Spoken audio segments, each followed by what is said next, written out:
Hi everyone, welcome back. It's Mo, aka Swedish Whiskey Girl, and today we are going to review the Cotswolds Sherry Cask. This was a request from one of my patrons, Joseph, so thank you for picking this, Joseph, and I'm so grateful that you want to be part of my little whiskey community over on Patreon, and I hope you will enjoy this review. So, I've not tried this before, so I'm really excited to try it. The Cotswolds is a distillery down in England, and it's a single malt. And this sits at 57.4% ABV.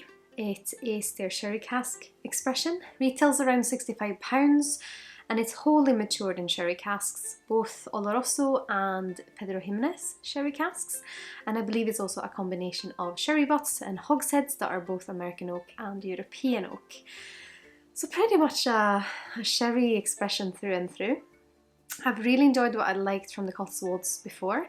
I think my favourite one so far has been the peated cask, which is quite fun because I usually am very 50-50 with peated casks. Sometimes they can be very interesting and sometimes, I don't know, they're just a bit odd.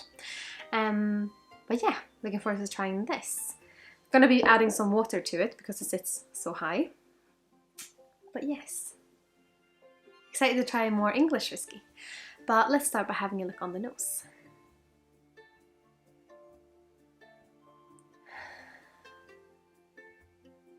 It has this interesting thing on the nose straight away that is quite like the moment you step into a Dunwich warehouse, mixing with a little bit kind of fresh pine. But also, I know I usually talk about this when I know some sherry expressions, that it has like a petrol note on the nose. Something slightly chemical that I seem to relate to a lot of sherry casks. But it could also be a slight fruitiness mixing in with the higher ABV. And I don't know, maybe it's just that kind of fruity style spirit mixing in with a little bit of sherry cask influence and higher ABV that brings out that chemical note. Cotswolds also, this one is made from local barley.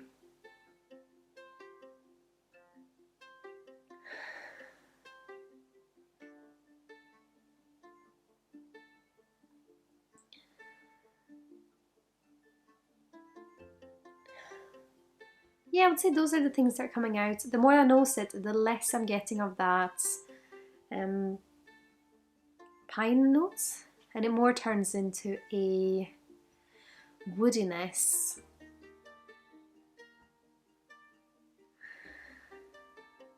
Maybe a little bit of like cherry fruitiness. I think it's a little bit hot. Doesn't hurt my nose that much for being at such a high ABV, but you can feel that the alcohol is definitely there. So we're going to have a little taste and then we're going to add some water. Sláinte.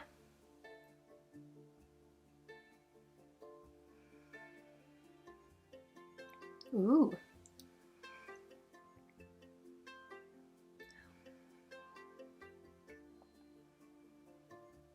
The first approach, it has this lovely sherry flavour. I would say it's definitely sherried, but it's quite soft and elegant, but without losing like the warming sherry note.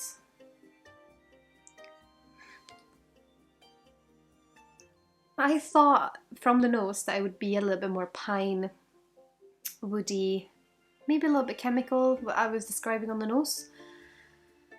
But it's taken away the edge of all those things, and then it has a lovely, yeah, this kind of warming sherry note.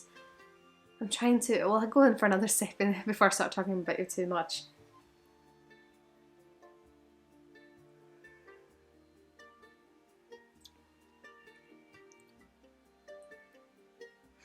A little bit grassy now, but only on kind of, it kicks in after a little bit. The sherry flavour is really lovely. It's that kind of sherry character that I often want to find in whiskies, but the ones, many of the ones I've tried recently that have a sherry influence, they might have been matured in both ex-bourbon and sherry, or been marketed as a sherry expression, but they've been quite subtle and quite soft on that side of things. But this sherry flavour is what I really, really like when it comes out in a sherry expression, or something that is meant to have that sherry maturation coming through. Still quite piney on the nose, actually.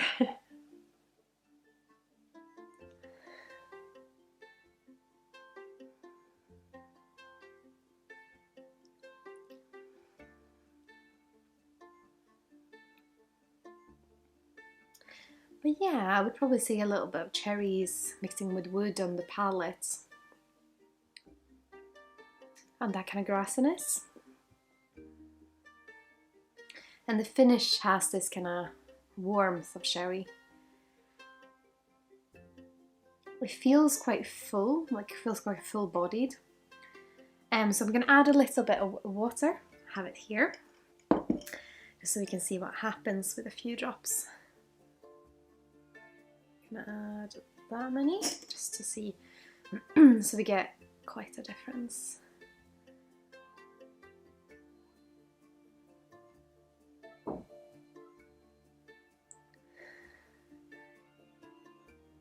Almost a bit more banana on the nose now, actually.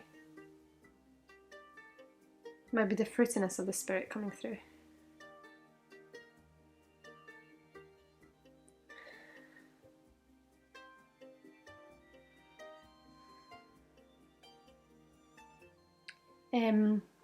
It makes all the aromas on the nose softer.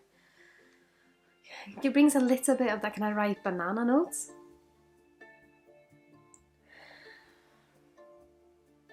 And I don't really get the same amount of that kind of petrochemical note anymore.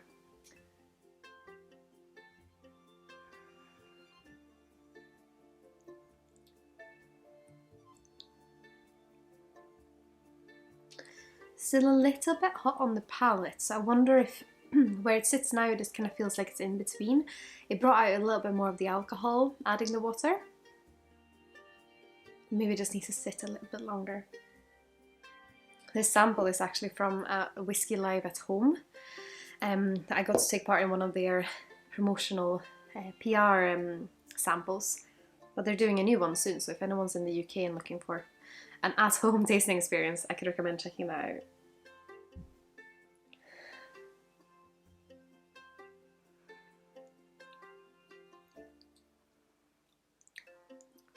Yeah, I think the water just added a little bit more grassiness.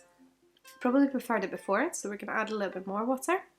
You can always take your time with this and add a few drops at a time just to see what the perfect balance is. For the sake of these videos, I usually add quite a few drops, maybe 5 or even more, just to get a bit of more of a difference. A little bit more grain on the nose, so more like barley.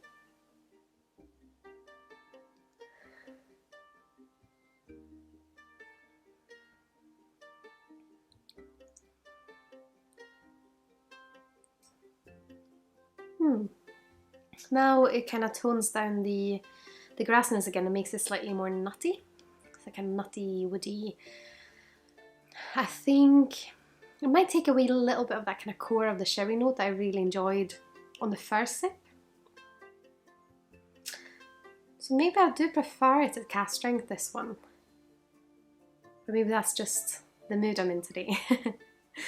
I would of course love to hear what you think. Do you like the Cotswolds sherry cask? And yeah, once again, I'm really intrigued about what they're doing, and I'd love to hear if you have any other recommendations for me from the Cotswolds distillery. And of course, once more, thank you to Joseph and also my other Patreons for following along on my whiskey journey. I really appreciate it. And as always, if you have enjoyed this video, I would be thrilled if you would consider subscribing if you haven't already, and maybe leave a like on this video as well if you've liked it. And if you do want to support the channel even further, I've also put my affiliate links in the little description here below to Master Malt, the Whisky Exchange and the Scotch Malt Whisky Society, as well as links to my other social channels if you're curious about those. But I really hope to see you in the next video. Sláinte Skål.